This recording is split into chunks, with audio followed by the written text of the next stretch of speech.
Welcome, everybody, to Congregation L'Dor Va-Dor's special evening debate. This evening, we are pleased to have Rabbi Barry Silver of Congregation L'Dor Va-Dor and Sean Kamali, who is our guest of Agaton Foundation. And tonight, the topic is religion compatible with science? And with that, I offer Rabbi Barry to begin our evening. Take it away, Rabbi Barry.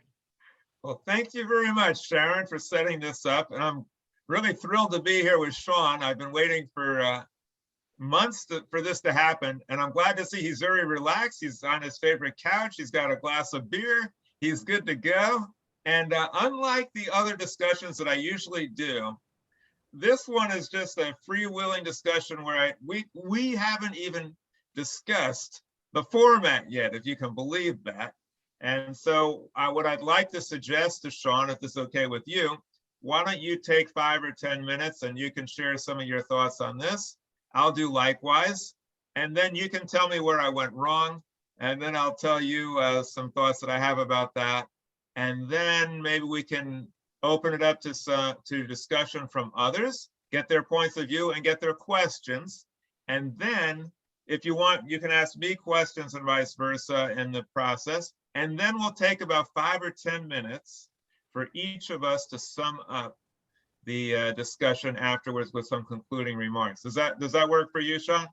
Sure. I just wanted to say first, I would appreciate if you give a little bit of information about yourself. Since I'm going to post this video on my channel, I want everyone to know you, your background, and what do you do, a little bit of even a personal aspect of. I have to tell everyone that I have a massive amount of respect for you. You're doing great. We're going to get there. I'm sure we're going to argue about this, that I last time said that I don't even look at you or call you a rabbi, but you do. And well, coming from you, I take that as a compliment since you're not too keen on religious figures. So, I think that's your way of complimenting, which I appreciate. To know where you're coming from. Go ahead. I will. And I also want to introduce this by saying that it is a thrill for me to be here with Sean. Sean is really one of my heroes. And I'll tell you why that is. Because one of my all-time great heroes in the world is Christopher Hitchens. I have such respect for him. He was a genius, so eloquent. He was completely unabashed in his bashing of religion. And I think that religion has it coming. And he's awesome. And Sean has not only shared his discussions with us, he's compiled them in a way that's extremely entertaining, that's hilarious, and shows the brilliance of Christopher Hitchens. And you can find it on Agaton. And that's how I know him, because I saw this on Agaton and I'm like, this is incredible. And I'm driving in my car and I'm listening to it. I actually enjoy getting stuck in traffic. You know, it's like, oh, I have a traffic delay. Isn't that awesome? I can hear like number 18 of the best of Christopher Hitchens. And then he also does the same with these other, with Dawkins and with all, and he's got Isaac Asimov. He's got all these great people on. So my yarmulke is off to him. I'm really thrilled with what he does. And as someone who believes in reason and science, I'm just really grateful that he makes these great scholars available to people. It is a true gift to humanity. In Judaism, we call it a mitzvah. It's a good deed. And many people would find it like abhorrent for a rabbi to call putting Christopher Hitchens on the air a mitzvah, but I do. Now, to answer Sean's question or to share a little bit about me, I am not a typical rabbi. I didn't start out as a rabbi, but I did start out from birth being the son of my father, Rabbi Sam Silver, who also is not a typical rabbi. You cannot understand me without understanding or knowing something about him. He founded, with other religious leaders, the Temple of Understanding 50 years ago, in which they wanted to unite the religions of the world in order to make this world a better place and to increase understanding and harmony among all people. My father's approach to religion was as a way of increasing love and respect for all people. And he used Judaism as a catalyst to tell jokes, to tell stories, to share love and enlightenment. And he was a rabbi till 95, until the day he died, actually. And he loved what he did. And it was infectious. He had legions of followers. He wrote many books. And I stand in his footsteps. And I try to do a semblance of what he was able to accomplish. I'm a little more abrasive. I don't gain all the love and support that he did from the masses because I'm pretty outspoken. Now, he was the first rabbi, among the first in the country, to do interfaith weddings. He spoke out on politics, and he spoke his mind. And he made quite a few enemies along the way, which was to his credit. But I'm probably a little more so.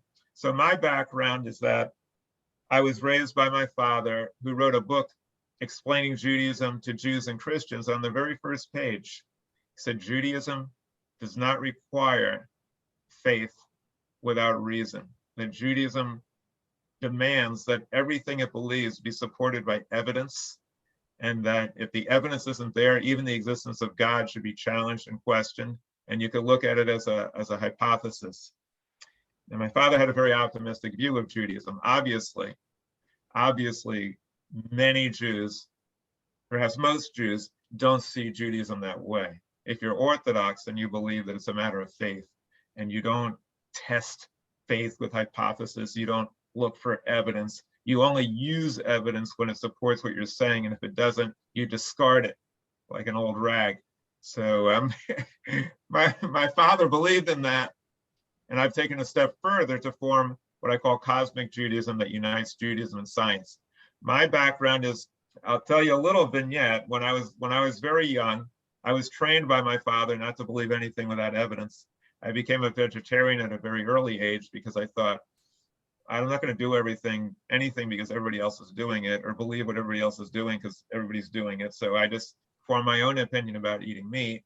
I also formed my own opinion about religion, which was based on my dad.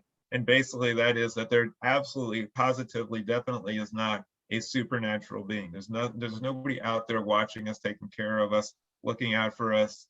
And there's no afterlife or anything like that. I was totally convinced of that. And I had nobody telling me otherwise. My father never suggested that I should believe in anything but that. At a very early age, I was very attached to my dog, Cindy. And I noticed Cindy getting older and grayer, and she was moving towards the time when I knew she wasn't going to make it.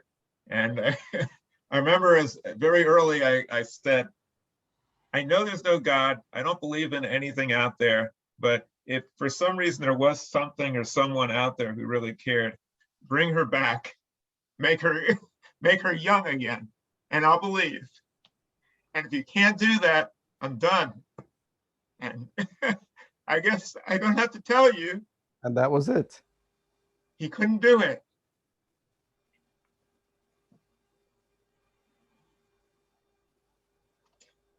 I still remember the pain I felt when I lost her, but I never had any faith in a supernatural being. And if there was anything in me that could possibly have felt that, it was gone. And so I believe passionately in Judaism, in Jewish values, in peace, justice, harmony, love, compassion, helping the poor, caring about animals, caring about the environment, bringing people together. I had the greatest role model in that, my dad. He taught me those values. He shared that with me. I saw him doing it in action. I saw him practicing what most rabbis only preach. I saw how religion can make the world a better place. I saw how it can inspire masses of people to do good things. I saw how it can bring out joy and laughter and love and harmony. I saw all the good, all of it, that religion could bring about. I saw it in my dad. And I also know from history and from my own life, the horrors, the terrible, awful things that happen in religion. And I believe I was toying between being a rabbi and an attorney. I decided to be a civil rights environmental attorney so I could help the world in that way, try to protect the planet and its inhabitants. I believe this very strongly. I know this for a fact, that the solution to bad religion is not no religion, it's good religion. Just like the solution to bad government is not no government, it's good government. Without any type of inspiration, we'd be in serious, serious trouble. And I believe what Einstein said, that science without religion is lame and religion without science is blind. So he believed that religion and science were compatible, not only compatible, but essential to each other. He believed that you needed to have both, that science without a moral compass would lead to horrors and destruction, and he was right, and that religion without any type of rational basis would also lead to horrors and destruction, and they were right. So I believe passionately that religion must be rational. If you don't follow a logical path, then you'll be pathological. If you don't follow a logical path, then religion will bring out the beast in us, not the best in us.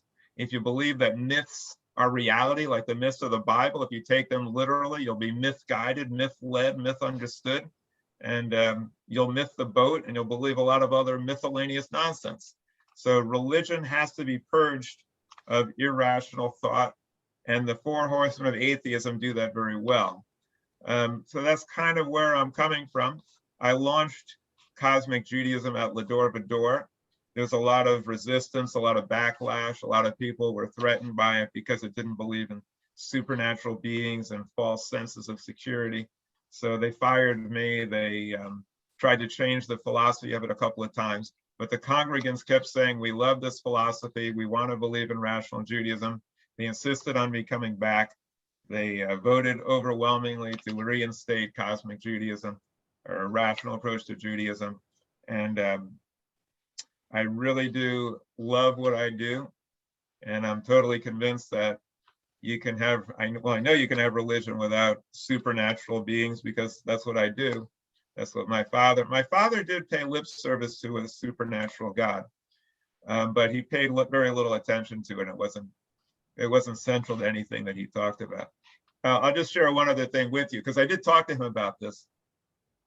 He was convinced by the watchmaker analogy, where if you're on a desert island, you find a watch, you'd have to conclude this watch didn't just get here by itself.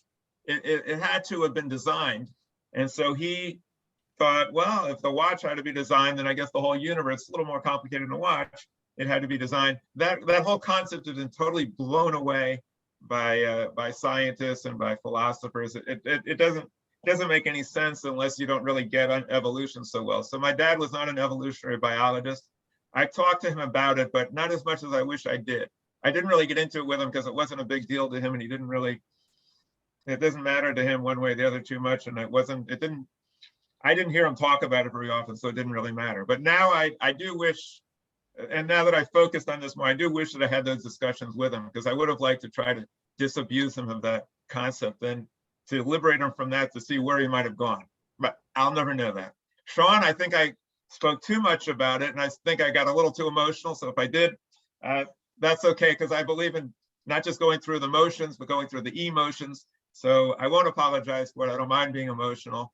I think religion should be spiritual, it should be intellectual, but it also absolutely has to be emotional too. So Sean, now I'll turn it back over to you, and you can do whatever you'd like. You can share some thoughts, some of your background or some questions. And then also I'd love to hear your thoughts on this topic. Sure. I very much like you came from household that I would say my parents used to go to this special or different version of Islam.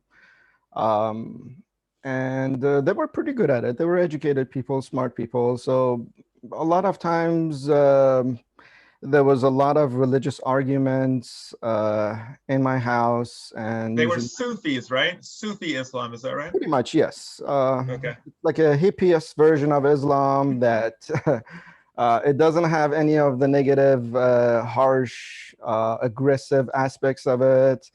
And their, I would say, branch of belief kind of tried to merge science with religion, even though they didn't do a good job, because I don't think that is possible, which is the debate that we're going to have later.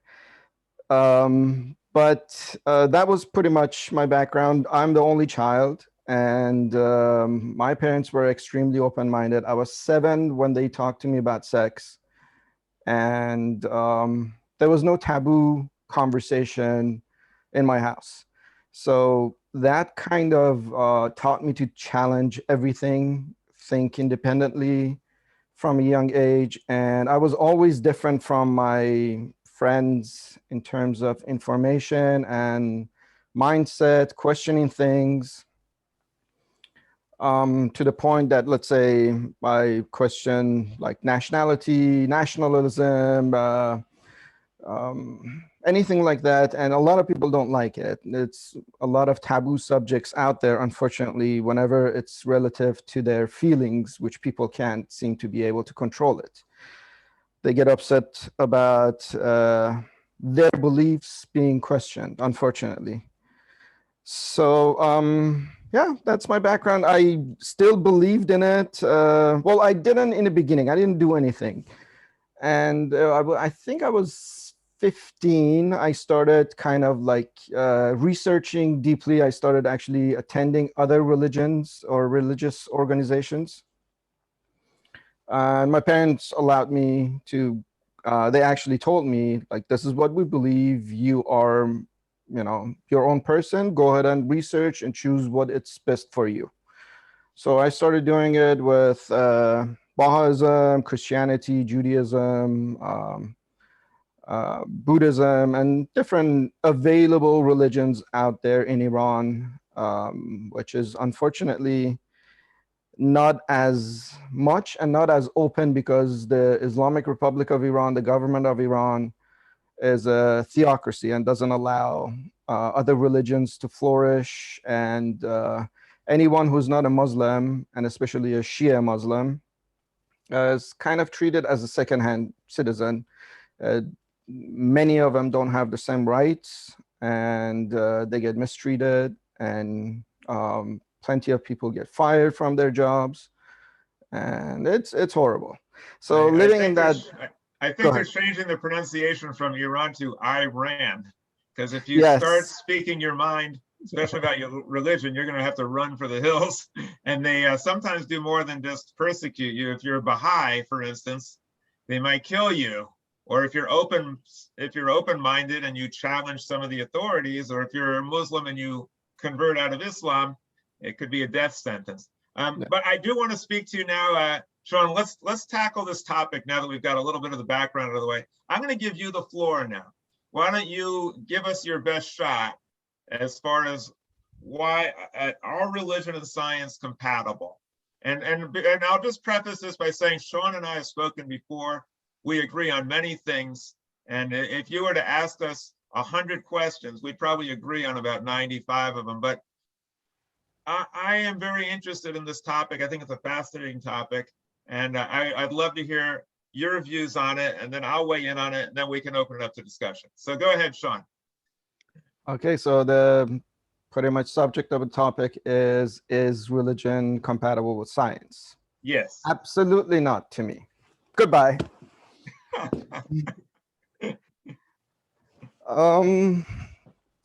Well, again, to get into the details, I think words matter, definitions matter. When we talk about something, we want to be on the same page.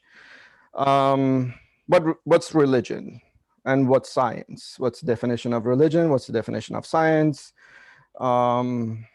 So religion, again, it's a set of beliefs, usually about gods or God, and talks about supernatural, spirituality, and usually every religion has a prediction of what happens in afterlife. after you die. So just to get that out there, not everything is called religion. Not all organized belief systems are religions. So mainly, maybe we should say, is Judaism compatible with science? Because it has to be accurate. Like, I know some religions are more compatible with some aspects of science. For example, in Christianity, because of, or Judaism, because of the concept of, just a second, sorry, I'm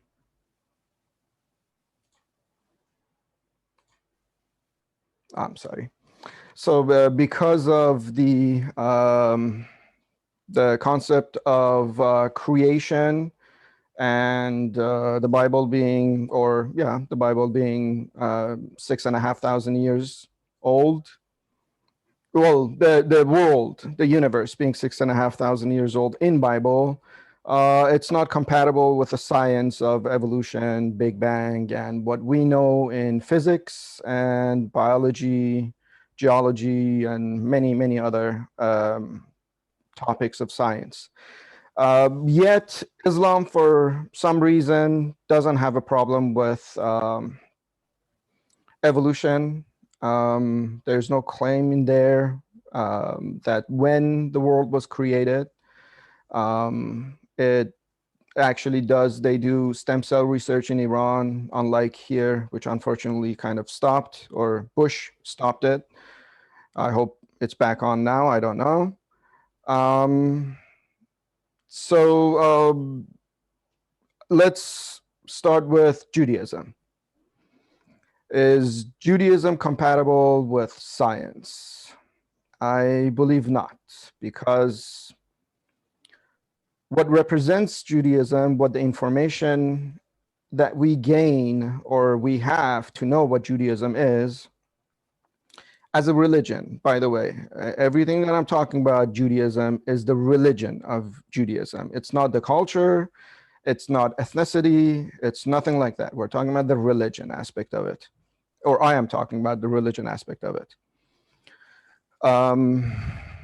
You open the book, Genesis, right away. Wrong, wrong, wrong, wrong, wrong. Everything, all the statements, and these are things to be believed. We go forward and we see that for having faith, that means we should trust whatever the God says.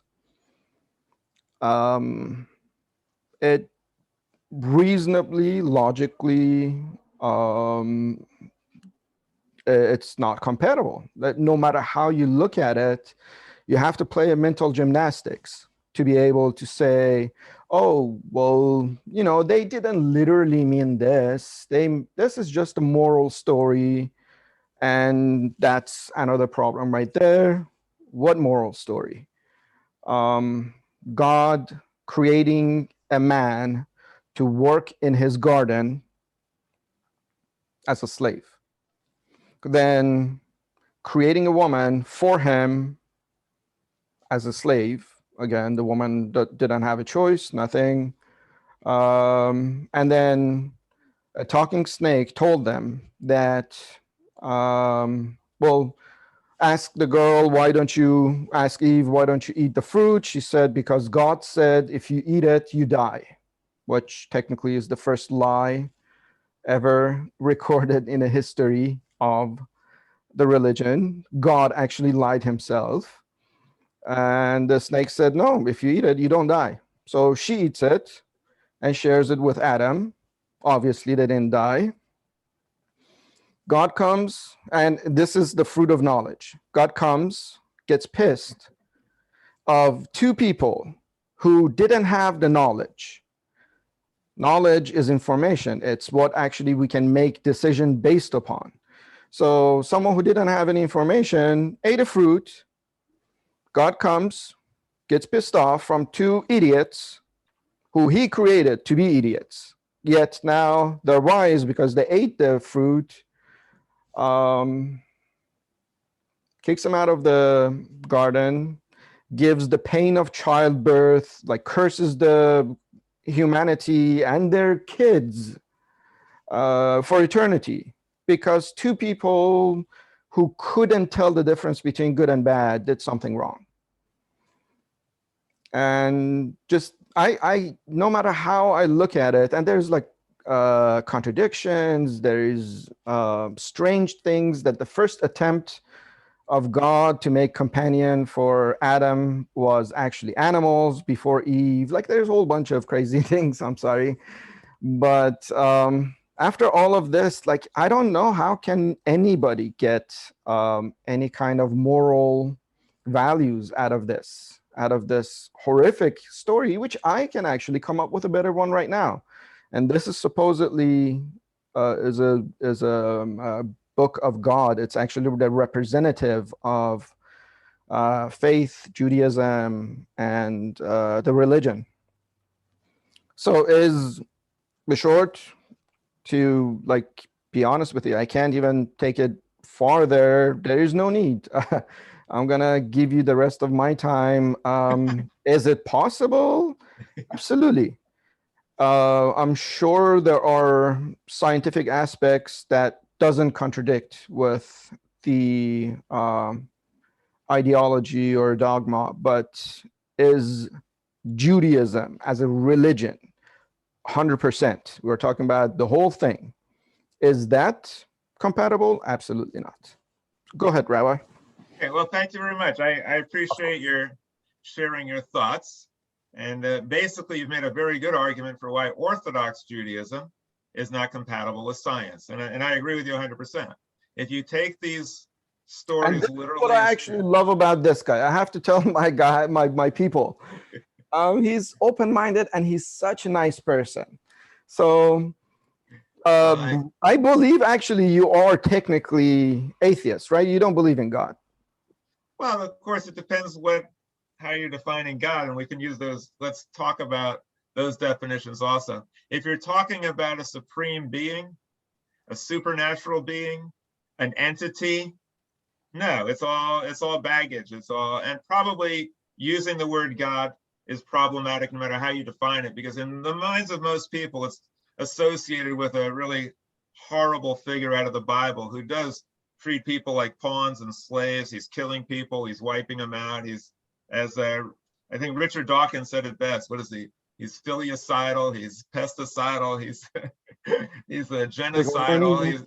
You take all the descriptions that Dawkins gave about God, all the horrible things, and I'll agree with every one of them. I won't challenge him at all, and I'll thank him for it, for pointing out the flaws and deficiencies in the Torah, which is why large groups of people who are Jewish reject a literal view of the Torah.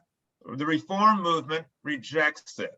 Reconstructionists reject it. Humanists reject it. Most Jewish renewal reject it. So you have large swaths of Jewish people, more than half, I would say, the majority, who reject the literal view, some of whom to various degrees. Some are like me. We don't just reject it. We think it's dangerous and we think it's violent and we think we have to publicly repudiate it, which I do here in every chance I get. Others don't really embrace it, but they don't want to make waves because they don't want people to get upset and to drop out of their congregation. And so they don't really buy into it. And others try to pretend that it's all true and act like it's true and try to reconcile it. By the way, reconciling Genesis, or trying to reconcile Genesis with science, is the bastardization and the debauchery of science. There is no possible way to do it. And I have no tolerance for people who pretend to do it. Many Orthodox Jews try to do that, as well as fundamentalist Christians. We had one in a debate, and they were debating and they were saying how the biblical view of creation is true, and so is a world being like billions of years old. And when I pressed him on it, and I was trying to be polite, I was trying to be deferential, he said, well, of course, when the animals were created, they were created billions of years old. That's why if you do dating, they come out. And I said, that's insane. And I was chastised by some of my people, but I couldn't think of any other way to describe it. All right, so I'm 100% with you, Sean. The biblical view of creation is completely incompatible with science, and anyone who tries to do it is just bastardizing and prostituting science to try to make it fit their preconceived notions. However, where I'm not sure whether you're aware of this or not, I figure you must be, because you know a lot about religion. You must be aware that there are entire branches of Judaism that represent more than half of the Jews in the world that do not take the biblical view literally at all, and we reject it to various extents. What I do in cosmic Judaism, I'm blatant and overt as you are, as Christopher Hitchens is, in saying that this is not just nonsense, it's dangerous nonsense. Okay, so now we have to discuss, I suppose you might be saying, well, then Reform or Reconstructionist, what I do, is not really religion. Is that what you would say? Is that what your take would be? Because we don't believe in supernatural beings, and we don't take the books literally. I mean, how would you respond to this? I would actually, I have my own analogy in that aspect. I say, because I had many arguments, and in my channel, I have to do this in a YouTube channel. So the usual arguments that it was used from Harris, Dawkins, Hitchens, anyone, was not good enough for me. So I'm actually proud of this. I came up with this argument myself. So let's assume basketball has 100 do and don'ts, and those are the rule books of basketball. Same as my kind of example was Islam, but it could be exactly the same thing with Judaism. As a religion, as a whole, as a text that we have, that it actually gives us what technically the information, the rule book of Judaism, Torah, Quran, Bible, all of them. So let's say in basketball, there's 100 do and don'ts. If someone uses only a standard basketball jersey and standard basketball shoes, but doesn't do anything else relative to basketball. For example, there's no hoop, there is no dribbling, the guy punches people and shoots it with his foot. Of course, this still can be a sport, but it's not basketball anymore. 3 out of the 100 is being followed. So at best, this is 3% basketball, 97% something else. So to me, a religious person who claims to be religious, they are really not, who claims to be Muslim, yet doesn't follow any of the things that Islam says. And it's just Muslim because his parents were Muslim, and he thinks because of the belief in God and Muhammad and Quran, he's a Muslim. Mathematically, to me, he's exactly the same thing. He's 3% Muslim, 97% something else, which that actually 97% is more common with me, an atheist, a non-believer who lives my life exactly like he does. I don't do namaz, he doesn't do namaz. I don't kill people, he doesn't kill people. Like, everything is exactly the same. So why is it that people try to say, this is my category, this is my group of people, and I belong to this, yet actually there is so much more closer to the rest of humanity and actually non-believers. So in that aspect, I think if you, Rabbi, believe that you are, or you say that you are Jewish, that's why I said religiously, I don't think you are Jewish anymore. You are definitely a spiritual leader or teacher. I wouldn't dare saying that. Jewish, it's only the good verses or the little things of the culture that you held with you and you practice and you preach And the God aspect of it, it's not there. Rape is not okay to you. Genocide is not okay to you. The horrific things that it's in the scripture is not okay with you. So as a challenge, like literally, if you go back and highlight the verses that you agree with, I think it's going to be so minuscule that you probably are less than 5% Jewish comparing to the whole rule book.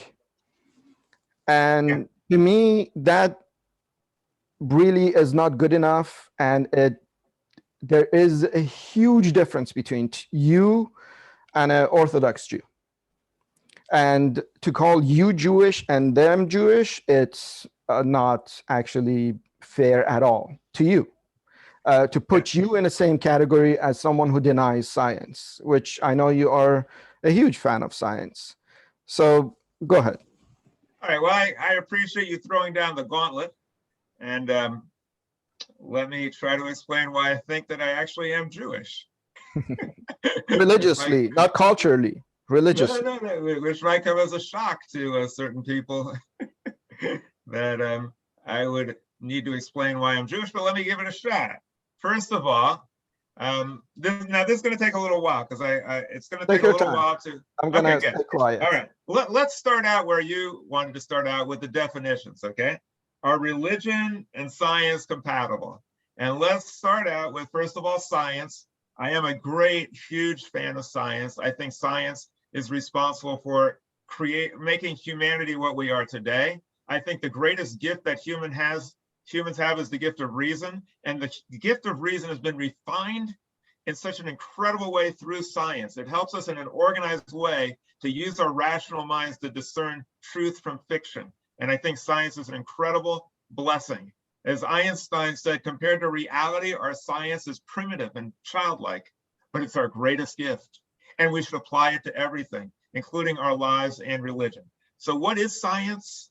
Science is not just a series of findings and conclusions and facts. Science at its core, and perhaps most importantly, is a method of ascertaining knowledge based on having an open mind and using hypotheses and proofs and evidence to support their beliefs. That is a very dangerous thing when it comes to religion, and most religious authorities would have nothing to do with that because it says, open up every belief you have to challenge, allow it to be challenged and questioned, don't accept anything on faith. I'm open to that. You can ask me anything, you can challenge anything, you can question it all, and if I can't back it up with knowledge or evidence, then like my father said, it's out the window, and I'm not beholden to anything. There's not one belief that I have that, oh no, if you threaten that one, then I'll have to find something else to do. There's nothing, I would just say, hey, you're right, and then move on. So that's what science is. Now, what's religion? Okay, now, to you, as you describe religion, which is why you think I'm not really following the Jewish religion, you think I'm following the Jewish culture, to you, religion is, and I took some notes, it's, first of all, it's based on a biblical view of creation. It's based on a view of a belief in I noticed you said, interestingly, you said, usually it's about God. Usually it's about supernatural beings. Usually it's about an afterlife. And you're right. Usually it is, but it doesn't have to be. That's the key difference. So if you're going to ask me, are religion and science compatible? I would say the way most religion is practiced, I'm going to agree with you. It is not, because what they're practicing is some kind of unscientific, irrational nonsense. So the way most religion is practiced, it is not compatible with science.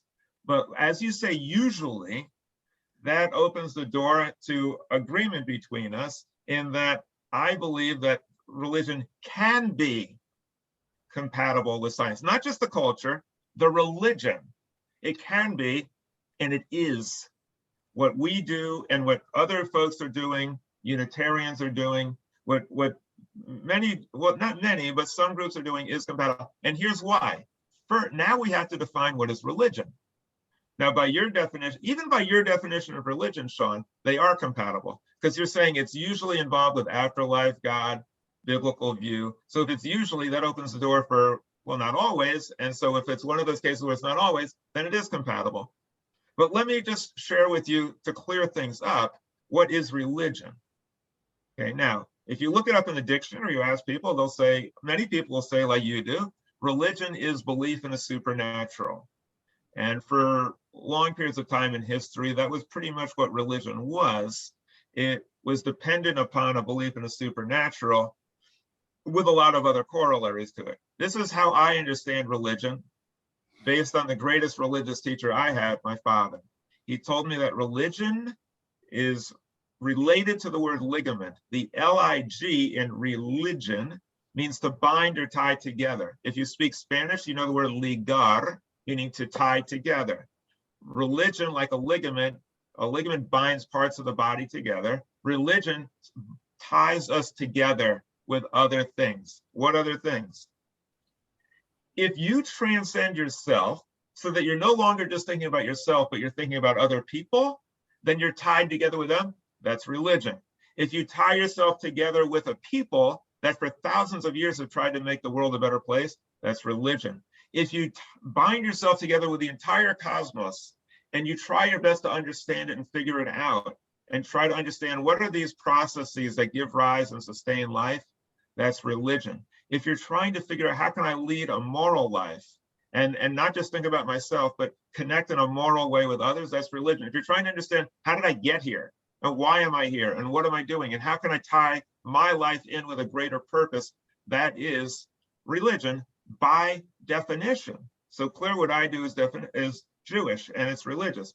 What else is religion? You could think of religion as an effort to understand how did I get here? What am I doing here? And how can I live ethically and morally with others?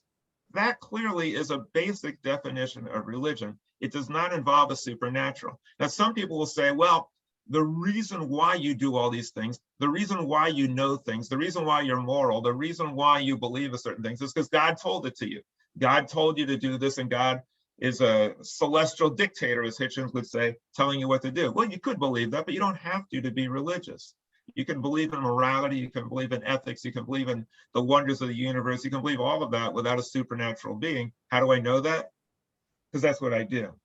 Okay, now the biblical view of creation clearly is wrong. Okay, so we know, for instance, that the way that human beings were created is completely laughable. That Adam was shown all the animals by God, and then he said, hey, you know, these don't do the trick for me. I need someone more like me. And God said, oh, sorry about the oversight. I forgot. Okay, my bad. I'll go to sleep and I'll correct it. Like, how would he forget that? So then he takes a rib out of him to create a woman that is so sexist and so demeaning and so laughable that anyone today who believes it ought to maybe enter into an insane asylum or have their head examined, yet millions of people do. Many of them are called Orthodox or fundamentalist Christians. It's nonsense. When you look at the story of Lot's wife being turned into a pillar of salt, you should take that with a grain of salt. When you look at the Tower of Babel, you should look at it just as a tall story and a bunch of babble. I mean, if you look at all these stories, they didn't happen. But now let me address something else that you said, Sean. You're saying, well, if I don't believe that, I can't really be Jewish religiously. I could be culturally, but I can't be Jewish religiously because the religion is based on this fundamental text. And if I'm rejecting the very basis of the text of Judaism, then in what way could I possibly call myself Jewish? Let me give you an example. I like your sports example. I do a lot of sports too. Let's say that you believe in democracy and the Constitution, all right? What we do today with the Constitution is really different than what they did when it was written. When the Constitution was written, they believed that you could own people, that blacks were the property of whites. They believed that women had absolutely no rights. They believed things that today would be considered barbaric. There was no welfare for children, could be treated any way they want. These things, you even under the Constitution, could commit genocide against Native Americans, and that was considered kosher and even proper under our government. Today, these things are appalling.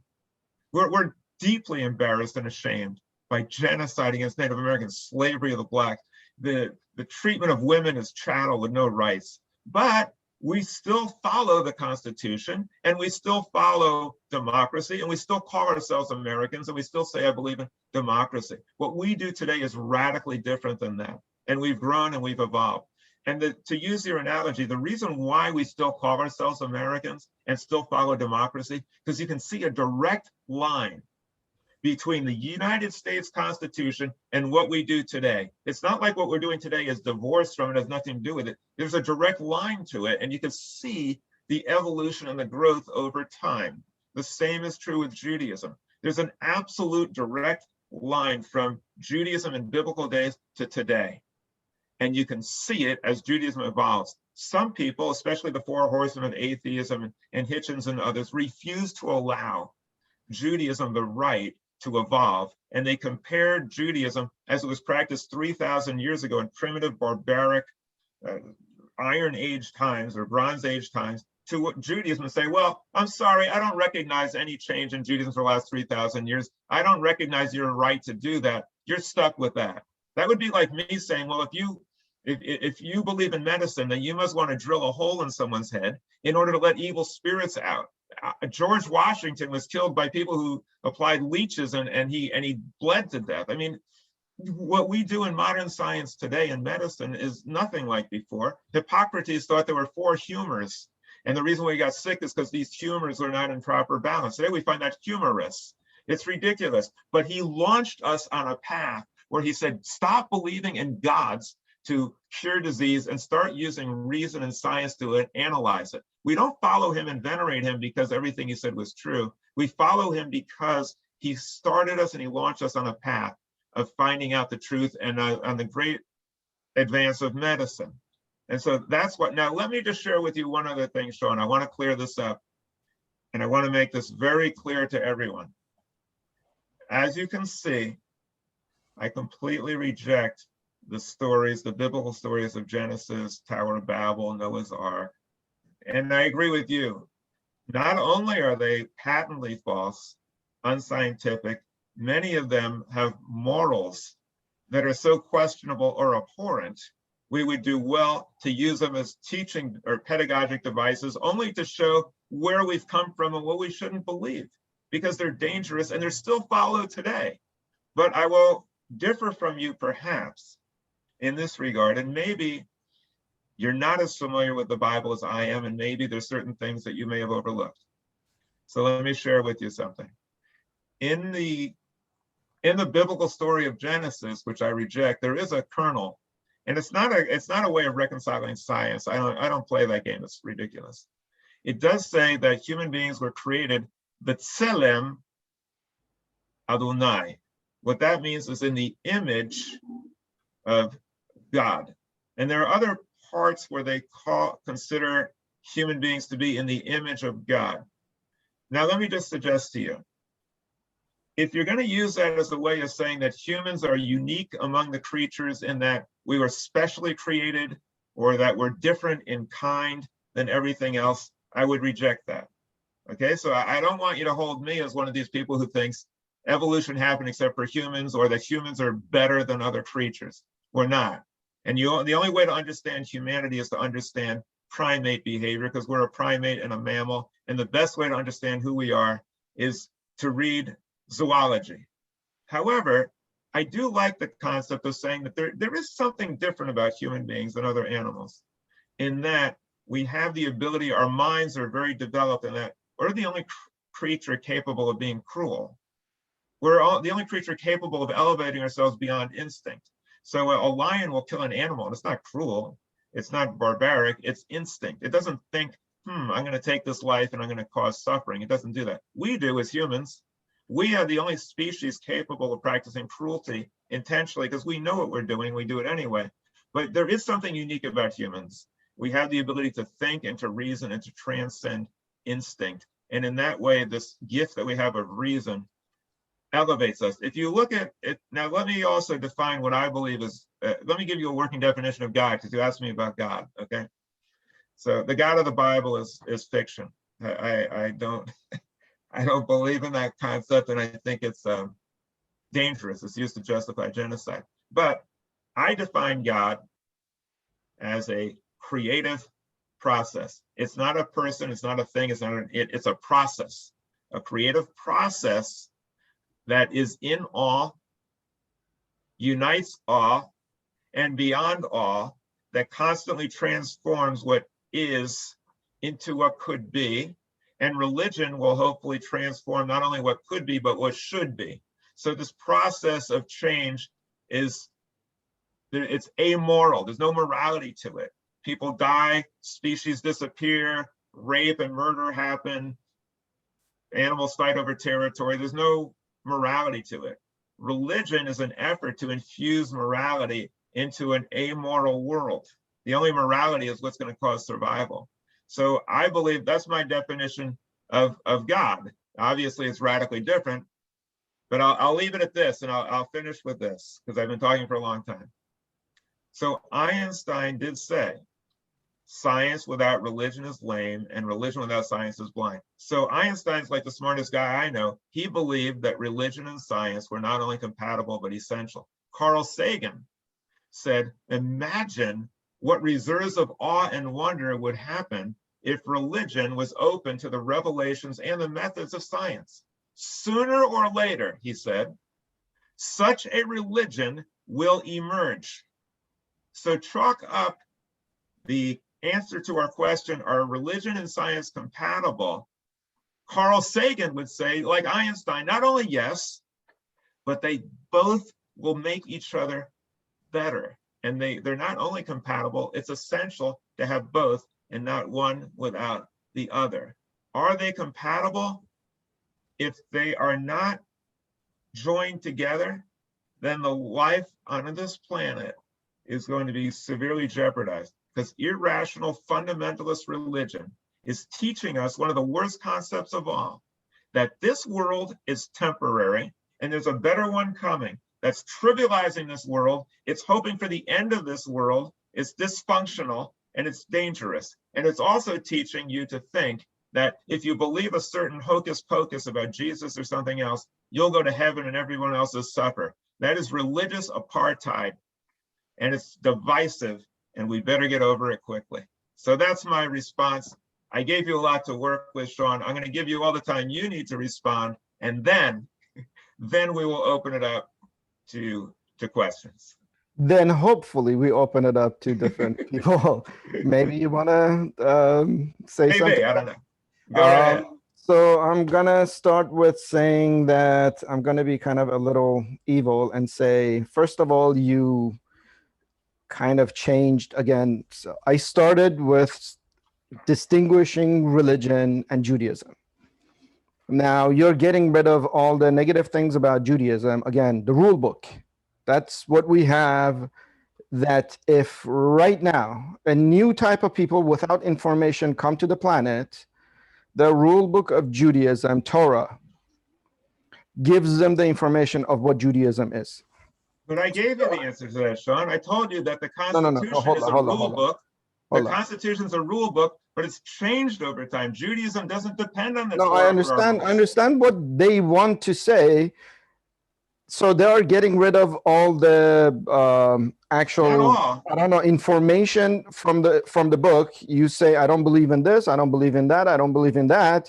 So now that I got rid of 90%, 95% of it, now it's compatible with science. So, of course. And then you call that still Judaism. To me, it's not. It's kind of like this. Imagine if Toyota gives us a car, gives me a car. Let's say Toyota Corolla. I start changing the engine, changing the hood, body, door, interior, exterior. The only thing that I keep from that Toyota Corolla is the frame. Everything else, let's say I put Mercedes parts on it. What do you still call that Toyota? No. It used to be a Toyota, now it's something else. So you are doing exactly the same thing with Judaism. Again, I'm not talking about religion, because you started saying like this can be religion, this can be religion, that can be religion. Of course, I wasn't talking about religion. Anything can be religion, part of a religion, not the whole religion. Picking your nose can be part of a religion. I'm so glad it's not invented yet, but it could be. So there is a huge difference with what I'm saying comparison to your response to what I said. I said, you are ignoring most of what it technically, the definition of Judaism is, and now you're coming up with your own definition. Now, let's say we want to talk about God. If what the definition of God is something in my head different than the one in your head, we are not going to be talking about the same thing. So when we want to talk about religion, Judaism, God, anything like that, we have to be on the same page. So you and Einstein, which unfortunately Einstein, based on the quote that you said, seems to be religious, which I have a whole bunch of videos that I made from his quotes that I have him lined up, that I'm not arguing about the fact that he was not religious at all. He actually said, I'm agnostic. And because the definition of God head for himself was different, if he talks about religion to the average person, to a university setup in a lecture, do people understand what he's talking about? Absolutely not. So he has to first define what he means by that, because his standards, the words that he's using is completely different from what other people are using. I think you are doing the exact same thing. So you created your own version of Judaism, your own version. Of course, there are different versions of Judaism, and that's normal. There are different versions of Islam, different versions of Christianity. But for any of them to become compatible with science, they need to get rid of that religious, superstitious nonsense. So Sean, now you got rid of that. Now what's left? let me respond to you, because I can see that I did not do a very good job of articulating specifically about Judaism, because I wasn't really focusing in on that. So let me focus in on Judaism, as you say, and let me try to help explain to you why Einstein said that he was a Jew and considered himself Jewish. And I agree with you to this extent. He completely, absolutely rejected the concept of a personal God. He totally rejected an afterlife. He thought it was for weak-willed people. And so I agree with you 100%. And I'm not one to try to make Einstein into something that I think he would have been. I take his direct quotes, I extrapolate from that. Let me share with you, and I'm not sure you're familiar with this, and I want you to have an open mind about it, just like I'm open-minded to you about Judaism, because I'm not sure that you understand the core of Judaism if you think that I've jettisoned 95% of it. So let me just share with you something.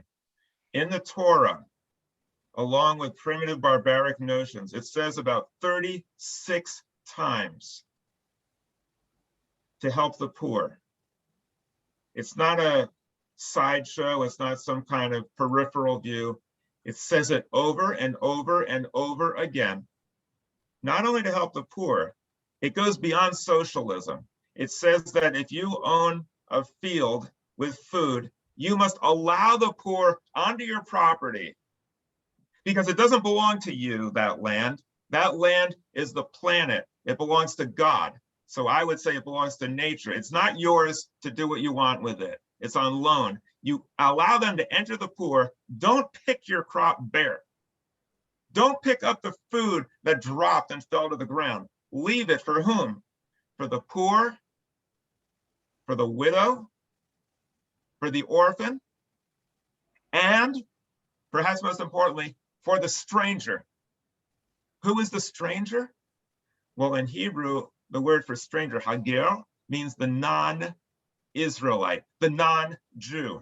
And I've heard the four horsemen say repeatedly, oh yes, love your neighbor as long as they're Jewish, but they don't believe in helping other people. Wrong, false. They don't know the Bible, they don't know the Torah. The Torah says, leave that for the stranger. And that's not peripheral, it's core to Judaism. And I can't be Jewish without believing that. Something else, most people don't know this, maybe you don't know it. People say, love thy neighbor as thyself. Isn't that a beautiful thing that Jesus said? No, Jesus didn't originate that, Moses did. Okay, it's in the Torah. It's in the Torah more than once. Love the stranger as yourself. That's not just something that's peripheral, that's central to Judaism. Not only does it say that, you might not know this, it says, V'ahavta et hager kamocha. Love the stranger as yourself. Why? Because you were strangers in the land of Egypt, and you know the heart of the stranger. In other words, the suffering that you endure should not bring out the beast in you. It should bring out the best in you. That is essential to Judaism, to love the stranger. Why also? Because B'Tselem Adonai, the image, a divine holy image, every person is sacred. This was not practiced by most people in biblical days. As primitive as the Bible was, they were way ahead of its time in saying that everyone is sacred. Something else that the Bible said, among these primitive stories, it also says that the entire world is a singular unit, and that all of humanity descends from a common source. We're all one family. That is the reading of the Torah. Now, many cultures say, no, no, no. We were created differently. We were created like the Native Americans. God put clay in an oven. The black people came out. They were too long in the oven. White people, not enough time. We were just right. The Japanese say that they were the ones who were created perfect. Everybody else inferior. All these other cultures, they were saying, we're perfect and you're inferior. Jews said we were all created in the divine image, all of us. And Abraham, although yes, he did some things like he was willing to sacrifice his son. I always hear that from the atheists. I always hear that. I've never heard this story though. I've never heard the story that Abraham was the first one to see that in all the diversity and all the different forces, he saw everything being one. And he saw a singularity that is all emanating from one source. And I've never heard this story either. I've never heard any atheists say, and I question their knowledge of the Bible or their objectivity. I've never heard one of them say that when God said he was going to destroy Sodom and Gomorrah, that Abraham said, no, that would be wrong. Even if there's evil people there, would you destroy the whole city if I could find you 50 people that were good? He's pleading for people who are not even friendly with his own people, who are aliens, a different grace entirely. Let me find 50 people and save the people. God said, okay. Then 45, 40, 35, 30. Do I believe the story really happened? No, because there's no God that he was bargaining with, but it shows the mentality of the Jewish people. And what happened at the end? At the end, he said, I may be risking everything. He might have pissed God off so much, God would have said, okay, I'll kill you too, I don't care. What chutzpah to talk to me like that? Instead, he said, let me talk to you one more time. What if I find 10 people? And God said, okay, I'll save him for 10. And that's the basis of a minyan. Let me share with you something else. Love the stranger, love the neighbor, help the poor. Passover teaches us to celebrate earth and rebirth and the crops that we have, to celebrate the planet and to give back. Sukkot, Shavuot, the Jewish holidays are agricultural, giving thanks. The word Jewish, Yehudi, means to be grateful. It means to have an attitude of gratitude for everything we have and to have a blessing for everything we have. And even though they were praising some supernatural being, I give thanks to nature, and that is Jewish. That is essential to Judaism. That has been going on since the beginning of Judaism. That is part of Jewish religion. It is not part of Jewish culture. It's part of Jewish religion. To show gratitude for this planet and to show kindness to living things and to consider everyone our brothers and our sisters. On Shabbat, we light 2 candles to symbolize the light of love and of reason. We drink wine to symbolize sweetness. We have ideals in Judaism that go back from the very beginning, the essence, the core of Judaism. It's not something that I'm just taking 5%. What's the essence of Judaism? Emet v'tzedek, truth and righteousness, and also shalom. These are the core values of Judaism: truth, logic, evidence, righteousness, peace. These are the values that I got from my father. And my father did not practice some kind of bastardized religion. My father was in the line and the tradition of Reform Judaism, the largest denomination of Judaism in the country, the one that believes in Jewish values and ideals, the group of Jews that are fighting together as a whole in order to bring about less gun violence, protect the environment, women's rights, and international harmony. These are the Jewish values that come right from the very beginning. And so I am not practicing my own brand of Judaism. I am following the natural evolution of Judaism that went from tribal to global to cosmic, as Einstein envisioned. And this is the core of Judaism. This irrational nonsense about a supernatural God can easily be jettisoned. I've done it, and Judaism is not weakened at all. It's strengthened by it. Now, I would like to share, I'd like to ask other people to jump in.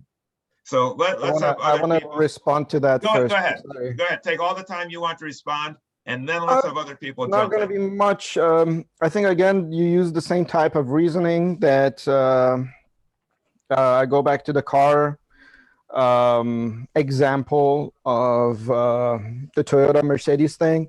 So it's kind of like you took all the dangerous aspects of that car away, and now you're saying that particular car is safe. But that car was made like that. You changed it. Don't call it that car anymore. You created a new thing. So when you constantly saying Judaism, the actual basis of Judaism is what it was: horrible. You changed it, you brought morality, more morality to it. You rejected all the bad parts, and now you're emphasizing on the good parts, which is everywhere. You give the sample of giving thanks, like Japanese when they eat, when they want to start eating, thanks for the food. That's the first thing they do. It's not uniquely Jewish. So I never said it was. That's what I'm saying. So don't call it Judaism as of like Judaism is a moral guide and it's going to give us all the correct guidance. And if you believe in Judaism, you're going to be a better person. It is absolutely not that. It's because you are a different person. You're open-minded. You changed your mind. You rejected a lot of bad things. You kept the good ones. That's called evolution. Judaism has the right to evolve, does it not? But to you. No, not to me. Millions of Jews have evolved. Millions of Jews. A lot of them have, and their mindset has. But do we not? Unfortunately, hold on. Because unfortunately, Jews don't distinguish culture, ethnicity, and religion. Everything about that person is called Jewish. We have Jewish atheists, which is a word that shouldn't even exist. You can't be a non-believer believer. But because Judaism is a unique situation that they didn't have their homeland in, especially like in modern times, of the way that Christian nations did, the same way that Muslim nations did. It created a culture amongst these poor people. I'm so sorry, unfortunate people that the rest of the world hated them and fought them and treated them horribly, and they're victims. So now these people culturally are together regardless of their faith, and they call each other Jewish, even though religiously it doesn't make sense anymore. Let me just correct a couple of things. The thing that you are saying that Judaism is providing this. It's not unique to Judaism. Let me correct a couple of things. There's a lot of horrible things that is actually unique to Judaism. Let me correct something, okay?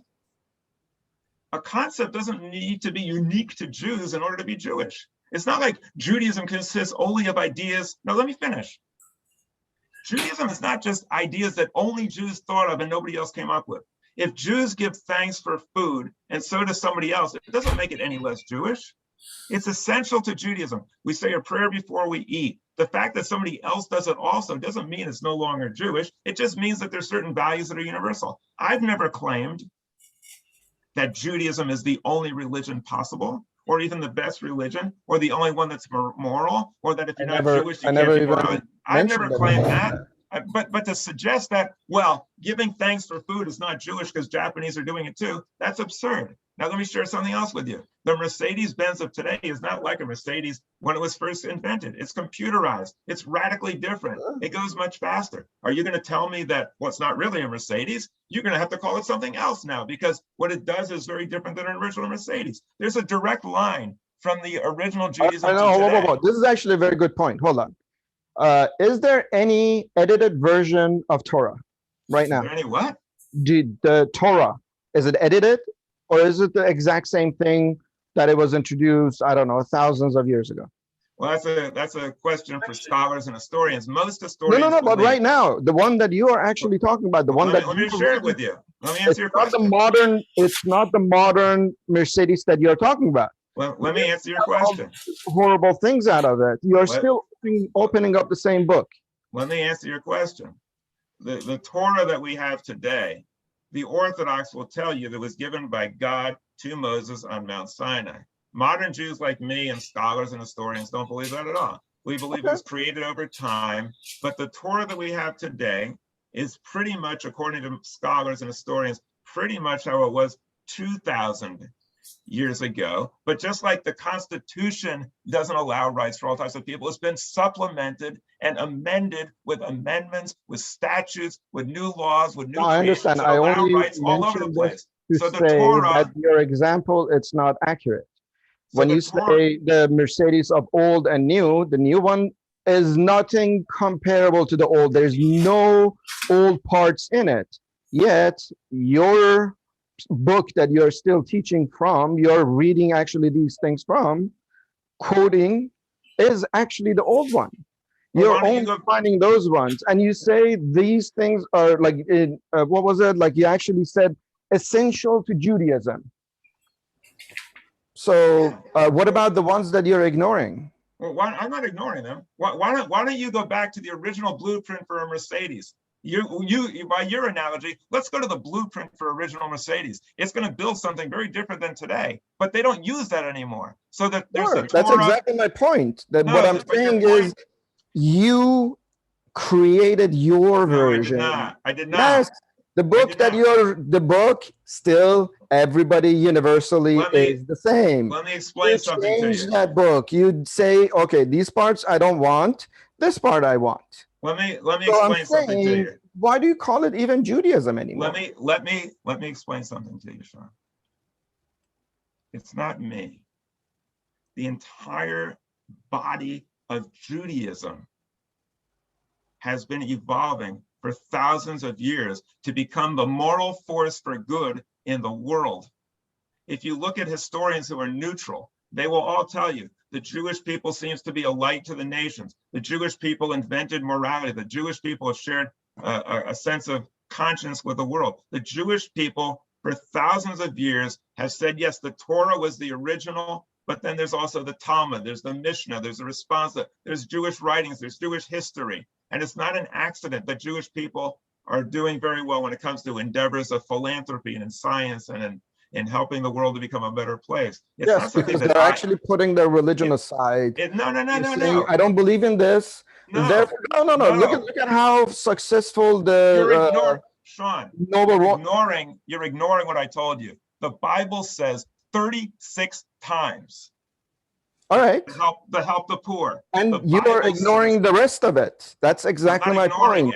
I'm not ignoring it. I'm giving But Judaism I'm giving helping the Judaism- poor is, again, nothing unique to Judaism. Yeah, I know it isn't, because you're like the fish who's swimming in a lake and doesn't know it's wet. It's not unique to Judaism because that value has been adopted by Western civilization as the norm. If you go to India or you go to other places, they're not necessarily going to help the poor. They might think, well, that's karma. That's how they're supposed to be.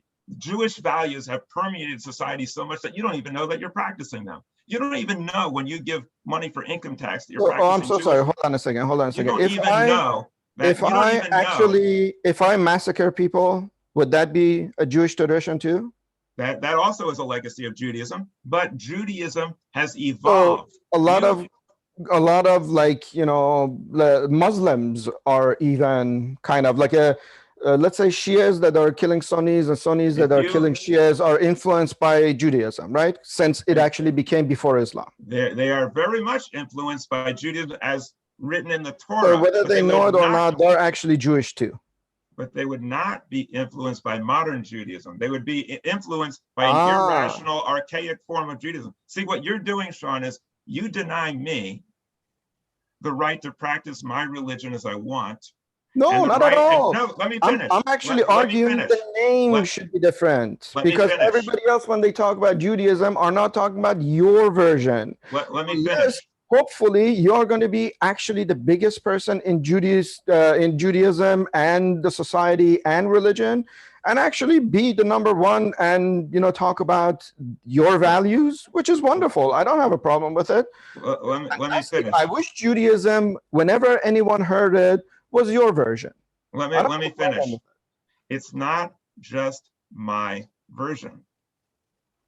Did I say it's just your version? No, it is not. My father practiced Reform Judaism, and he was part of a national movement of Jews practicing what you're now calling my version. Let me finish. Let me finish. Said your version because you took it farther, and you actually gave the example of evolution, and you even said, I wish I spoke to him about evolution before.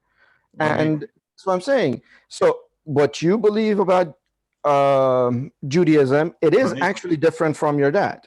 So it's your version. Let me finish. What I believe about Judaism is the direct result and consequence of my father's influence. Of course. The only difference is that once in a while, rarely, he made reference to God. I make reference to God, but I mean something different than what he did. But that wasn't anything central to what he was talking about. What I'm doing is following through what my father did, and it was identical. My father was the most generous, loving, giving, ecumenical person who spread cheer and goodwill wherever he went. And the reason why he did it was because of Jewish values. Not only that, he was part of the Reformed Jewish movement, and he associated with other rabbis and other congregations that were doing the exact same thing. The Judaism that you refuse to allow Jews to evolve. You say, well, you got not at all. Torah. Please don't say that. Please don't say that. You do. Because the fact that Jews has evolved dramatically. Let me explain why I say that. They don't even believe in God. They don't believe in the horrible things in their book, and they're still calling themselves Jews. I like that. In reality, it actually creates a better world. I do not refuse that, but I'm saying you do. The definitions are different. There should be a different word for it. It's confusing. That's all I'm saying. I'm actually more for what you do. Well, I appreciate that, but let me explain. It's not just willy-nilly. We don't just take certain passages and say, I like this one, I don't like this one. This one's okay, this one isn't. That's not what we're doing. And if you perceive that, you don't understand the process. Okay, do you teach any of the negative ones? Do you promote rape, slavery, anything like that? I teach all of those as things that we've outgrown, but let me explain what we do, okay? Okay, so you pick and choose exactly contradictory with what you said right now. No, you might see it that way, but if you give me a chance to explain, I'll tell you what we're doing. Go ahead. I'm listening. We'll be right back. We apply Jewish values and principles to our understanding of the Torah and Judaism. So we look at everything through a sieve of reason, of rational thinking, of Rahmanis or compassion, of shalom, of peace, of goodwill towards people and love, and we evaluate it according to those Jewish ideals. And if the parts of the Torah don't match up with those Jewish ideals, then they're jettisoned. It's not picking and choosing at random. It's not some process that goes on willy-nilly. We're applying Jewish ideals to our foundational documents. And if they don't measure up to the Jewish ideals of peace, love, harmony, kindness, compassion, respect for all people, then we say this represents the beginning and not the end of our search. Now, is Sean still with us? Because I want to make sure he hears this. Yes, I'm here. Okay, then I want to make sure you hear this, and then we'll turn it over to others. If we were to take a child, and that child had very loving tendencies, and that child also had tendencies as a 2 or 3 year old in which he was aggressive, which he did things that weren't very nice. And as he grew, he became more and more generous, more and more loving, more and more kindly. You would say, well, you better change your name, son, because the way you're acting now, it's not really like you were before. I remember when you were before, it's very different. So take on a new name, change your name. What I'm saying is Judaism is like that child. We have a lot of great things in Judaism, a lot of great concepts, a lot of beautiful principles that are with us and that guide us in our evolution and our change. And today, modern Jews are radically different than before. Orthodox Jews, I I'll grant absolutely you, agree. cling I back to before. understand, but You- please but don't modern- make that the example that you made about the child. If the Yes. child is the difference is, I'm not saying change your name. I'm saying 30 years later, don't call that a child anymore. That child Matt, has changed to I'm adult. Matt. That's a We- different version. Oh yes, we practice today modern Judaism, not childlike Judaism. I would say You that. have to I open it like up. that. I like You that. guys have to Say stop. modern Judaism. Whoa, wait, Don't- wait, wait, wait, And- wait, wait. No, Wait, no, Shannon, no, before you open we're it up. opening it up. Okay, No, you're not. we have Hold 4 on. people that have questions, Rabbi. Aaron, hold on. Sean just agreed with me. It took 2 hours or whatever, but he agreed. He said he likes that version. We reached agreement. Yeah, because you changed the name. You said modern Judaism. Okay, I'll call it cosmic Judaism. You can There you call go. it I like Reformed. that. I like that because it's different. Now There we you're go. presenting something different. Now Okay. there's a change. Rabbi, we you, need to have again, say questions from the only gallery, please. Then you're not. That's no go ahead. Sean, I'm glad we reached agreement. Judaism has always evolved, and I've carried it forward with cosmic Judaism. We're in agreement there, so that's a good thing. Let's open it up. Finally. Okay, Donna, go ahead because I don't see Andy there. Unmute yourself and unmute yourself first, Donna. Okay. Hi, Andy was really first. He had his hand up I know, forever. but he's not in his box. Okay, I just want to say that I think both Sean and Rabbi got off the topic of are we compatible with science? Yeah. And I think we got lost somewhere in the translation because that's what this was supposed to be about. I think in some ways I can see both of their points, but I would like to hear one sentence about why we can still be good Jews and be scientific and modern. Okay, let me respond to that one because I thought for the last hour and a half, that's what I've been talking about. What I've been sharing with everyone is that you can apply science to Judaism, as Einstein said, and as Carl Sagan said, by doing this, by rejecting parts of Judaism that are irrational and not scientific, like the early stories in Genesis, and adopting Jewish values and ideals, which are consistent with science. So the answer to the question is absolutely, they're consistent and compatible. And as I mentioned, the great scientists think not only are they compatible, they're essential to each other, because if you apply science to Judaism, all that happens is it gives you a better understanding of the universe, a better understanding of how wondrous we are and creation is. It gives us more to be thankful for, more to be grateful for. It enhances our feelings of gratitude and awe and wonder. It enhances our ability to do what religion does. Religion is an effort to understand how did we get here? What are we doing here? And why are we the way we are? Science answers all of those questions extremely well. And if you apply those answers to a modern Jewish sense, applying Jewish ideals to the findings of science, you'll come up with something much better than science alone and much better than religion alone. You'll come up with a hybrid that's going to be the way that humanity can learn to survive into the next century and protect the planet and the environment. So they're not only compatible, they're essential, and they enhance Judaism. They don't undermine it. And just to that point, for Sean, an example, when I was 15 years old, I went to the rabbi and I told him I didn't believe in Judaism and I didn't believe in God and I didn't believe in the Bible. And I thought that everything was foolish and ridiculous. And he asked me for an example. And I told him that my example was that I didn't believe that Moses and the chariots and the little bitty Jewish people were able to escape, that the ocean opened up and that all the Egyptians drowned, because that was ridiculous. And he said that I needed to listen to the Torah because there were moral stories in it, and that there also were stories that were ridiculous, but that could be explained with a very scientific reasoning. And I said, well, then explain that. And he said, how about that there was a total eclipse and that there was a very, very low tide, and then the tide came in on the Egyptians. I became a believer again. Not necessarily that there's a man sitting up in heaven with a beard watching over me, but I believe that there are very good lessons in the Torah and that we can all take our own interpretation from it.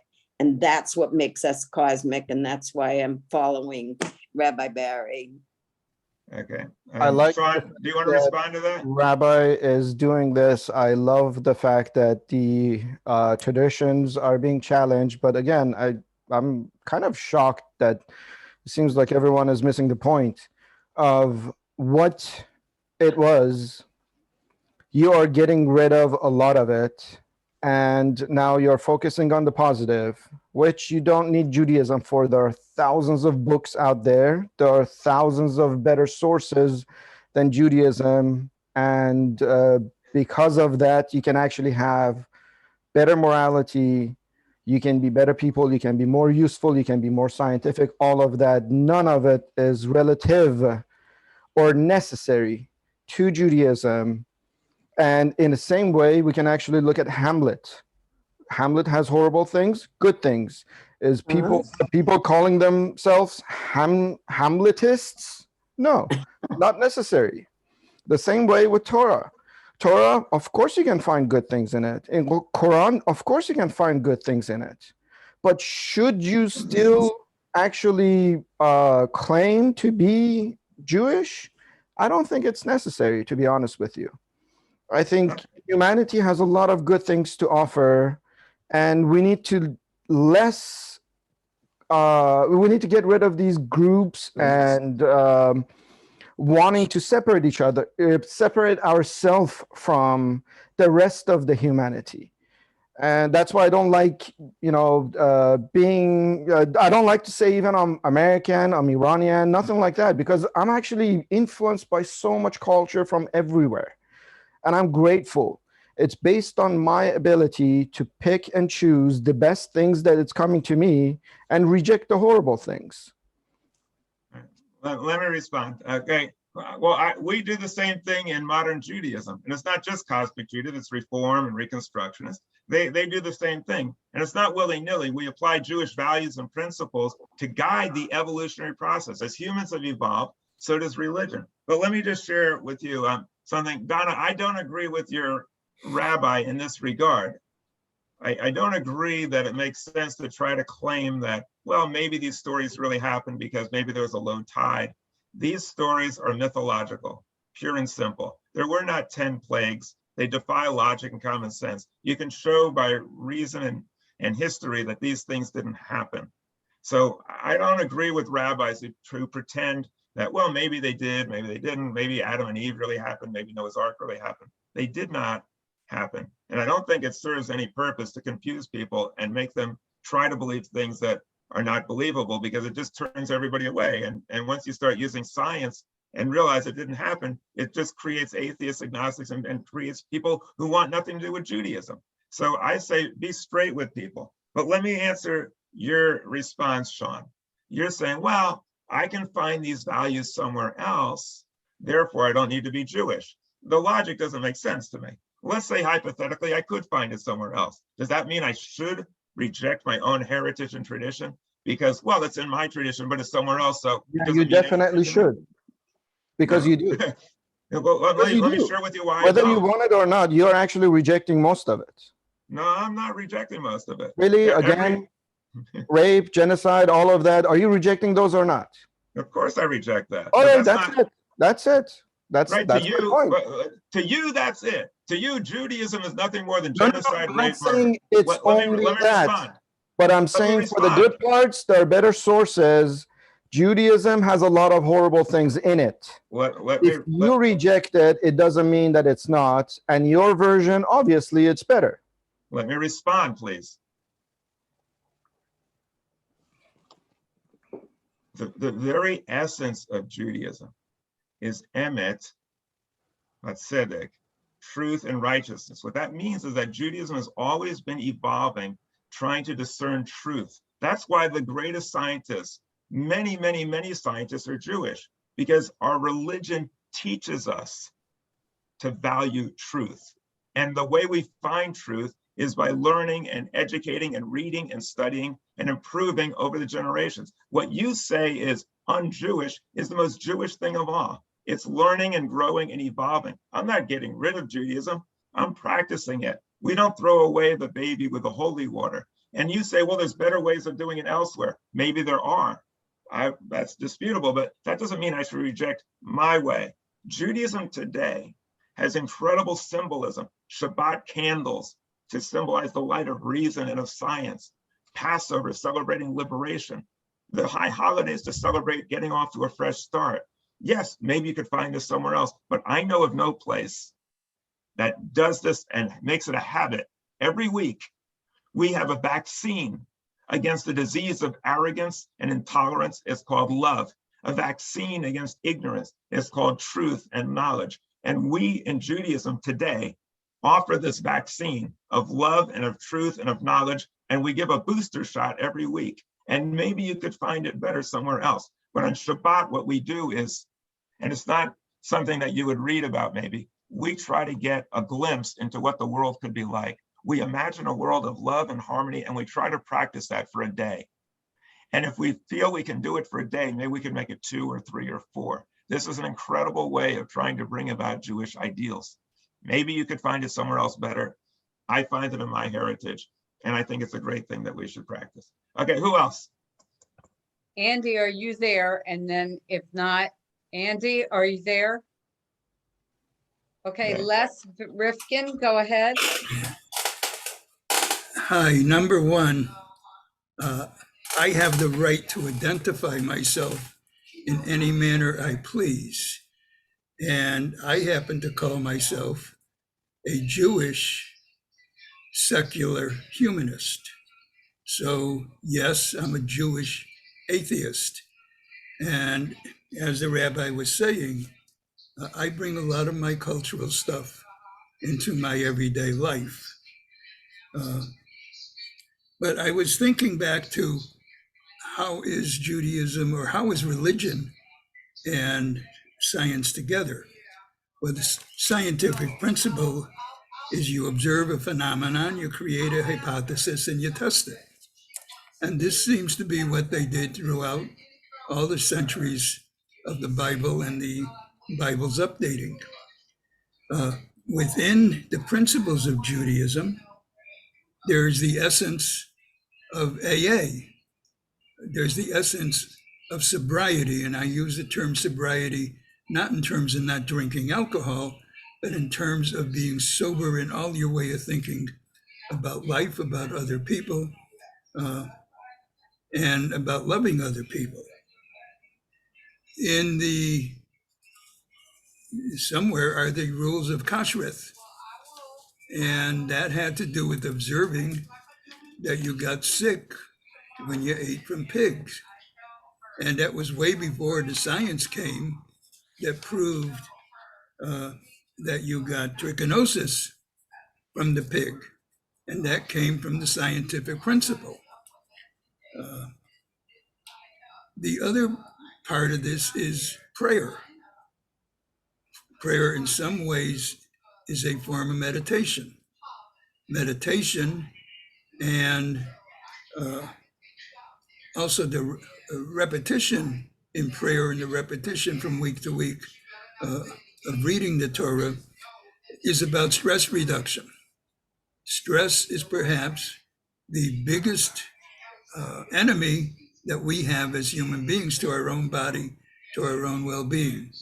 So there was a lot of scientific principles built in to the religion and how we practice it. And that's all I'm going to say for right now. Thank you, Les. Rabbi, you want to read? muted. Rabbi, you're muted. Yeah, let me thank you for your comments, and let me just share something adding to what you're talking about. The rules of kashrut were not just designed so that we would avoid trichinosis. The rules of kashrut involved slaughtering an animal in the most painless way possible, to make it as quick as possible, and also to say a blessing to recognize the sanctity of the animal in days before they were aware of how you could live without sacrificing animals. The basis for kashrut is kindness towards animals, even though they were slaughtering an animal. It seems paradoxical, but it's not paradoxical that in Israel, you have one of the largest movements of veganism in the world because of this belief in kindness towards animals in Judaism that teaches us to feed your animal before you feed yourself, and teaches us that if you see the enemy of your animal under a burden and you're inclined to say, good, lift the burden, help your enemy's animal. These things are part of Judaism. And as far as prayer is concerned, prayer and mindfulness, like you say, makes better people. It makes us better and happier when we give thanks. Our ancestors gave thanks to a supernatural being. I don't do that, but I can still give thanks to the miracles of nature. I can still stand in awe and reverence of nature instead of a personal God. It's a direct descendant of what my ancestors did. And it follows directly. Science does enhance Judaism because it fills us with a sense of awe and wonder about the universe. And the more we know about it, the greater our wonder. That's why sometimes they call worship, or they call science, informed worship. When we understand things, it gives us a better sense of the wondrous. And also another thing that Einstein said, we can look at the world as if nothing's a miracle or everything's a miracle. Science shows us that everything is a miracle and it's all natural, that nature is miraculous and we should give thanks for nature. And that's a basic, not only a principle of Judaism, but we act upon it by observing it throughout the year, giving thanks, offering food to the poor, celebrating nature, having a birthday of the trees. I mean, these things are integral to Judaism. Anybody else want to share some thoughts? Can I respond to that? Yes. So if you're talking about prayer, prayer is not necessarily just giving thanks. It's actually asking or talking to God, technically. So, of course, namaz in Islam, it can be argued that it's a form of meditation. Do I need to do namaz to actually meditate? It's not necessary. Just meditate. It's much more beneficial. Give thanks. Instead of actually giving thanks, as you said, go out and help out, give back to the community. Again, just the fact that these things happens to be a part of the translation of your prayer doesn't mean it's an essential part of, or it should be essential part of Judaism, because there's also a lot of other things only about prayer, let's say, part of Judaism. So what you're doing, again, is getting rid of all the other ones, holding the ones that it's dear to you, and just like that, anybody else who can do the same thing. I say, let's get rid of all and start from the best method possible, which is, again, science, experiments, ethics. There's a whole bunch of books about this, psychology, neuroscience. Of course, we know these things because some Jewish people who did not follow their faith became less technically Jewish or followed their faith and became scientists. Otherwise, they would say it's God's will. Let's pray. So precisely by being exactly the opposite of what the faith tells, people become scientists. So these two cannot be compatible compared to the old ones, obviously. Your version, it is compatible, absolutely, because you got rid of all the negative ones. Well, let me share another way of looking at it. I appreciate what you're saying, but let me share another way of looking at it. When Jewish people started studying science and tried to apply that to Judaism, they didn't abandon their faith, they strengthened it, and they applied Jewish principles of study and learning. Part of what being Jewish is all about is the search for truth, emet. It's basic. And Jews are people of the book. We study, we learn, we grow, we evolve. Evolution of thought is part of what it means to be Jewish. Let's take the concept of prayer. I agree with you, Sean. Praying to a supernatural entity for anything is worse than a waste of time, because it makes you childlike in thinking, I'm going to wait for God to do it, and it takes the responsibility away from yourself, and you become inactive waiting for something to happen. However, prayer has also been more than that. I define prayer in this way. Prayer is our effort to imagine or contemplate what our life could be like if we lived up to certain ideals. I would say Jewish ideals, you could use any ideals of truth and justice and friendship and peace and shalom. That's what prayer is now, not because God is telling us do this, it's because reason and science and Jewish ideals are telling us. What's collective prayer? Like you say, I can do it myself. Why do I need to bother showing up in a synagogue and saying prayers with a bunch of people? I'll tell you why. Because you could look at prayer in this way. If prayer is my ability to imagine a better life for myself and think about how I could make it happen, collective prayer is a way that the Jewish people can imagine a better world and get behind this together and say, let's all imagine a world of peace and shalom and kindness and justice. That's what we do on Shabbat. That's what we do on the high holidays. We imagine a world that's better, and we actually think about ways that we can do it. And it can't be done without science, because science tells us the planet is being destroyed by climate change. And so we need science to know how to make the world better. Science tells us animals feel pain, they can suffer. We need science to tell us that. Science tells us that the fetus is not a human being at conception. That's silly.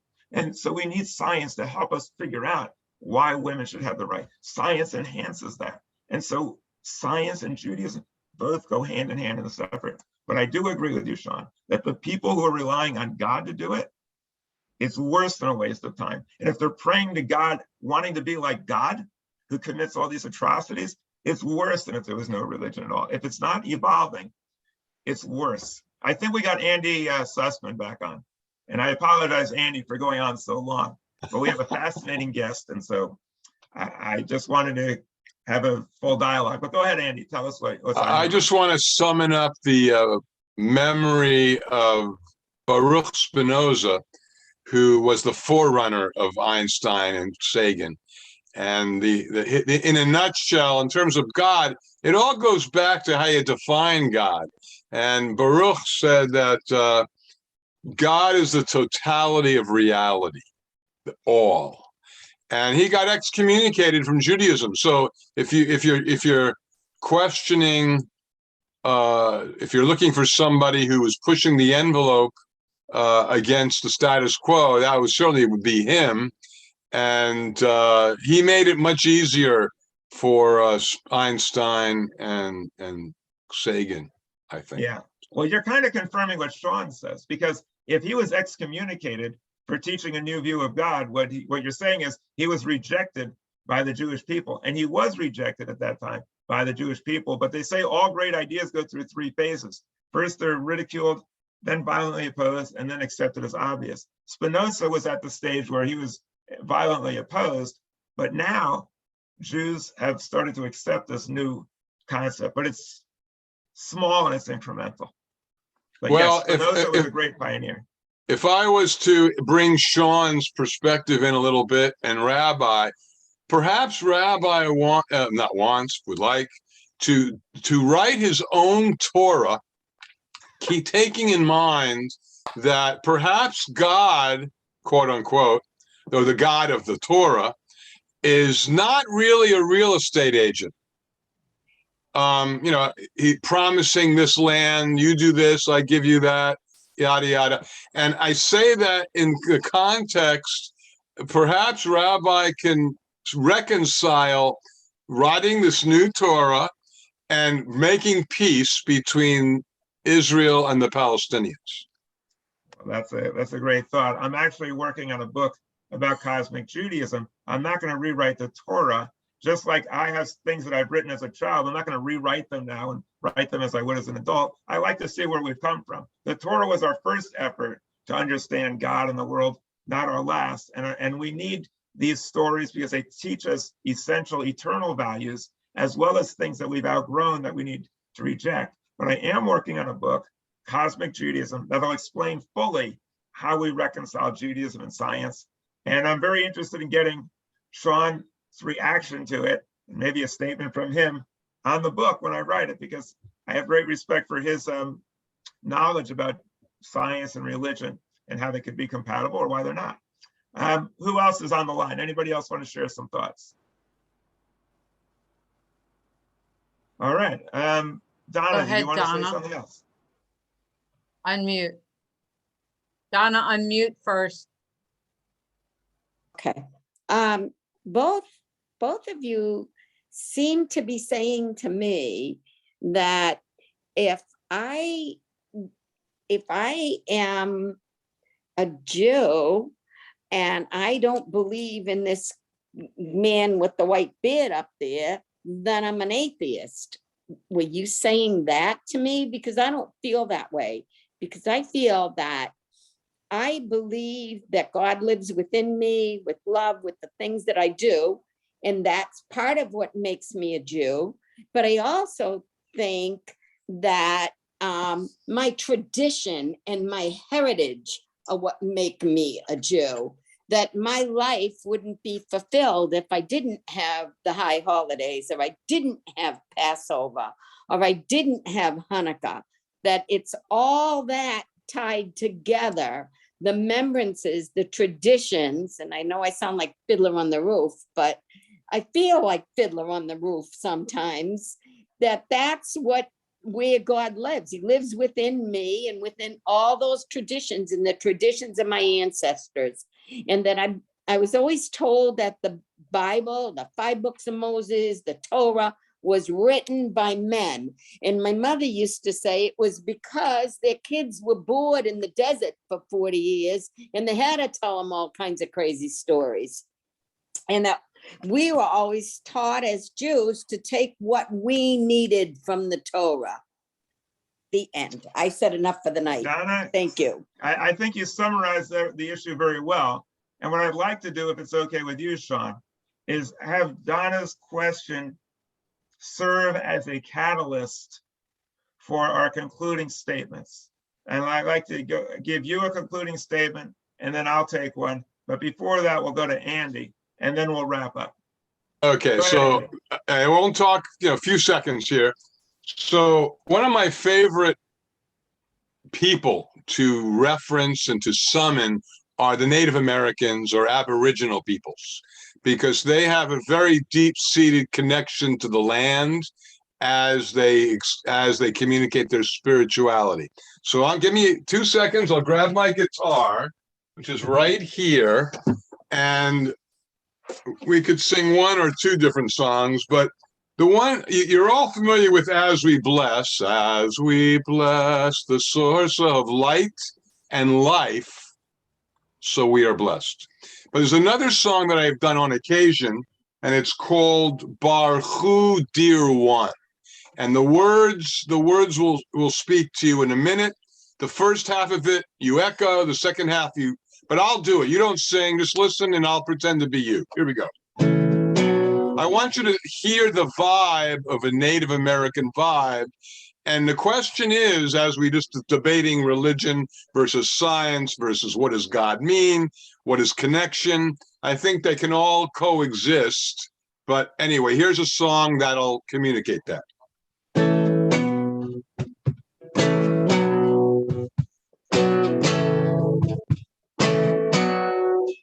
Baruch, Baruch, dear one, Shekhinah. Holy name, when I call on the light of my soul, I come home. Baruch, Baruch, dear one, Shekhinah. Holy name, when I call on the light of my soul, I come home. So in one little tiny package of a song, channeling Native American vibe, channeling source, talking about soul, I think that we can sort of reconcile these different positions of science, religion, Judaism, other people's perspectives. If we jettison some of the cultural stuff and just see ourselves as light and soul, maybe we'll envision a world that John Lennon envisioned. Well, I do thank you, Andy. The term soul has been used by most religious people to mean some type of incorporeal part of us that lives on, which I reject. But if you're talking about the essence of people and the life force that took a cell and made 100 trillion of them into a human being that's in all living things, I can go along with that. But let me turn it over to Sean for your concluding comments, and then I'll make my concluding comments, and we'll call it a night. We'll probably conclude, I'd say, somewhere around 9:05 or so, if you're wondering. But go ahead, Sean. I thank you all, first of all. I had a blast. It's always good to talk about things that we disagree, which unfortunately, most things we do agree. It's just terminologies, words, and what we mean by saying something. So it doesn't make a difference, Rabbi, you're a good person. I have massive amount of respect for you. Thank you for having me. Thank you for doing this, even though maybe my followers disagree with you or don't like the fact that maybe your title is Rabbi. I appreciate you taking the effort and fighting the good fight to change humanity for better. To me, results matter. Titles and things don't really mean anything to me. Therefore, heritage doesn't mean anything to me. Therefore, citizenship of a nationality doesn't mean anything to me. A lot of people, I migrated to United States about 22 years ago, 23 years ago. So majority of my life I've been here. And this is a melting pot. I live in Southern California, so there's a lot of people from everywhere. And it was beautiful because I was exposed to a lot of different cultures. And because of that, I was exposed to different mindsets, foods. I freaking love food. It's wonderful. Why the hell do I want to limit myself to one food or one cuisine? So in that kind of sense of the word, I really don't care about heritage. It was horrible. Back in the days, everyone were, I'm so sorry, but backwards idiots, because we weren't advanced as we are right now. So that's why for being a scientist, you have to reject majority of those superstitions in order to be able to replace it with correct information. You can't believe in something wrong and at the same time believe in science. These two are not compatible in that particular subject of science, obviously. So in that regards, again, like, I love the fact that I don't look at humans as of race, as of sex, as of people of this land or that land. I look at different cultures that I can learn from constantly. And this is wonderful. Earth is mine, and I am part of Earth. And same with even different animals. Like any creature that can feel pain, I have to look out for because I'm stronger. It's a responsibility. So thinking about these things, thinking outside the box is extremely important. Don't limit yourself with different types of prides. I would say I'm actually shocked when I see or hear, I'm sorry, when someone says, I'm proud to be American. That is insane to me. Proud of being something that you actually achieved. Just the fact that you were lucky enough right now in this time to be born in North America, and in North America, United States, there should be no pride. You can be happy about it. I can say I'm proud to be American because I actually achieved it. It was my hard work that made it happen.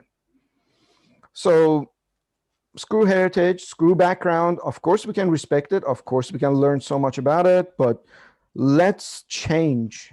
Let's not get stuck with the old words and old books and old traditions and things like that. Life, this earth, this cultures that billions of people have worked so hard to actually give us, all of it is ours, not just our limited bubble. So in that aspect, again, thank you so much for having me and welcoming me to your community. You guys are wonderful people. Every single time I have a blast, and thank you as always, Rabbi. Like whenever we talk, by the way, I have to say this, it goes for hours because I enjoy his conversations. He's a wonderful person. On top of him being knowledgeable, he is a wonderful person. He's actually really trying to do good. There's a lot of religious figures that are there for the money, for respect, for different reasons.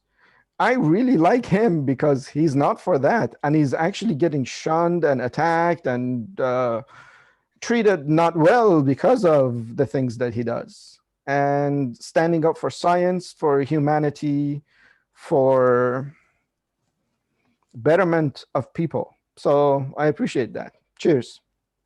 Sean, I hope you enjoyed the conversation as much as the beer.